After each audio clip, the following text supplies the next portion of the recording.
हम कल्पना ठाकुर झारखंड से। मैं आज नक्षत्र वन घूमने आई हूँ रांची के। तो मैं पेश करती हूँ आप लोग को। देखिए लोकगीत।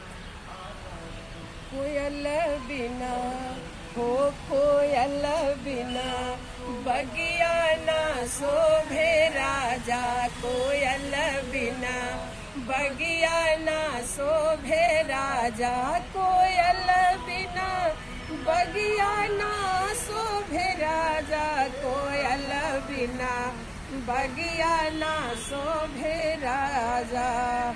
सास ससुर बिना ससुरा न शोभे, सास ससुर बिना ससुरा न शोभे, मैया रे बिना हो मैया रे बिना नैहर ना शोभे राजा, मैया रे बिना नैहर ना शोभे राजा, कोयल बिना बगिया ना शोभे राजा, कोयल बिना बगिया ना शोभे राजा।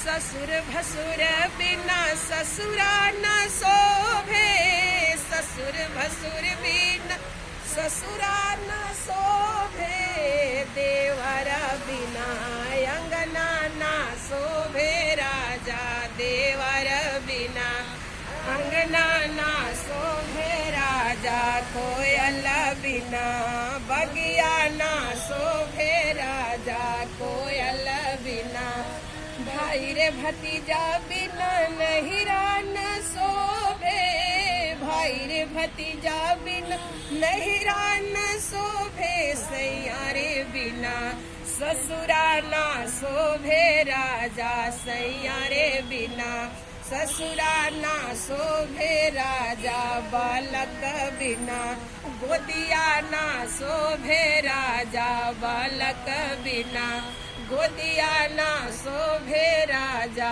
कोयल बिना बगिया ना शोभे राजा, कोयल बिना बगिया ना शोभे राजा, बालक बिना गोदिया ना शोभे राजा, बालक बिना गोदिया ना शोभे राजा।